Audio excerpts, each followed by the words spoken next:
I also want to bring Brian Deer in, who was there in 2019, in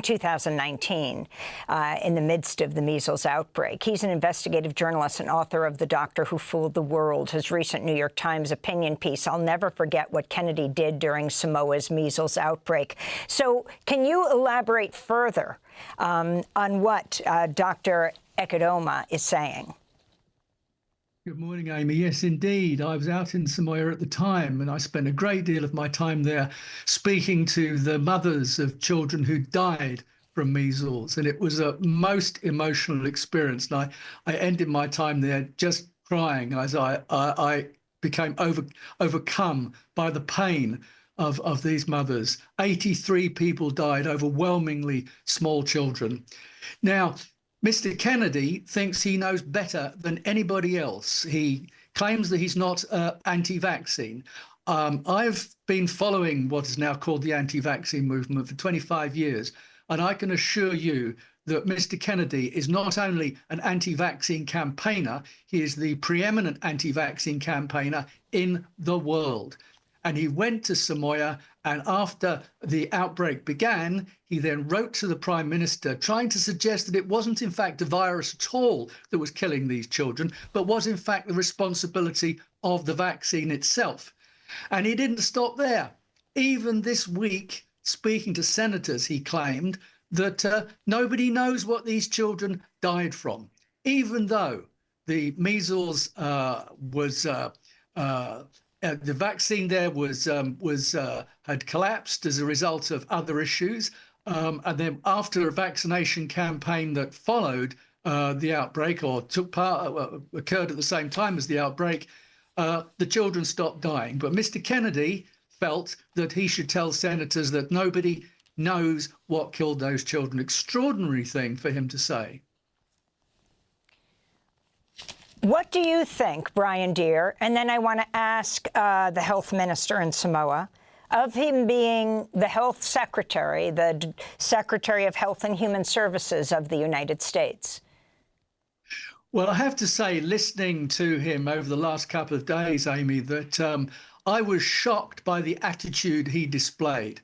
He was making it absolutely clear that notwithstanding him being the hoping to become the head of an agency with a $2,000 billion budget and employing 90,000 people, he was going to personally involve himself in vaccine science, and it would be he who would be deciding whether the research was conducted properly, even though he has no medical or scientific qualifications at all, and not the enormous staff he represents and the agencies that have actually written to him previously telling him that the research overwhelmingly and conclusively shows that there is no link between vaccines and, for example, autism. He was making it absolutely clear to senators that he was going to, in that job, with those enormous responsibilities for that massive entity, he was going to involve himself in the individual pieces of research and deciding for himself whether vaccines, for example, cause autism.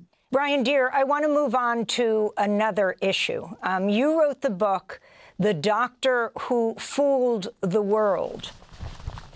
I want to go right now to another interaction in the Senate, another exchange. This is Independent Senator Bernie Sanders questioning RFK Jr. Thursday alongside Senator Bill Cassidy, physician and key Republican vote. I find myself in the unusual and uncomfortable position of having to agree with Senator Cassidy's line of questioning. Mr. Kennedy, in an interview in July 2023, you stated, quote, "I do believe autism does come from vaccines." And you have, the end of quote, and you have praised a gentleman named Andrew Wakefield for his research. What studies, you talk about the need to be science-based, to get our information, good information to make decisions. What studies have you utilized to come to the conclusion that vaccines cause autism? I'm happy to sit down with you. No, please, just answer me that. I mean, look at the Austin study, Senator. The what?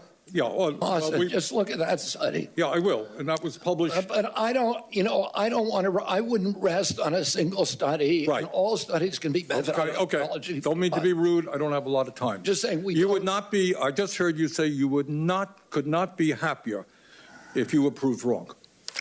Mr. Chairman, I asked to put into the record 16 studies done by scientists and doctors all over the world saying that vaccines do not cause autism. So in the last few minutes we have, Brian Deer, you wrote the book, The Doctor Who Fooled the World. You were talking about Dr. Andrew Wakefield. If you can comment on what's the connection between Robert Kennedy and Dr. Andrew Wakefield, known as the father of the anti-vaccine movement. Well, they basically run this movement together. Kennedy, Andrew Wakefield, and another man, Del Bigtree, who works with them both, are, if you like, the innermost circle of this movement, which has evolved in recent years. Andrew Wakefield is a research cheat. He was responsible for a fraudulent study published in London in 1998 that was referred to by another senator yesterday, Maggie Hassan of New Hampshire. And she broke down as she was trying to explain that she has a developmentally challenged son and that she had blamed herself or had agonized over whether she should blame herself for having vaccinated her son and whether it was something she had done that caused his disability. And she was breaking down there even during the hearing as she was trying to get her words out. The suffering that parents have been exposed to as a result of this man, Andrew Wakefield in particular, and his research paper that she was referring to and Bernie Sanders was referring to, published in London in 1998, and I would say was the honour of my life to have caused to be retracted and exposed for what it was. Brian Deer, I want to thank you for being with us, investigative journalist, author of The Doctor Who Fooled the World. We'll link to your New York Times op-ed. I'll never forget what Kennedy did during Samoa's measles outbreak.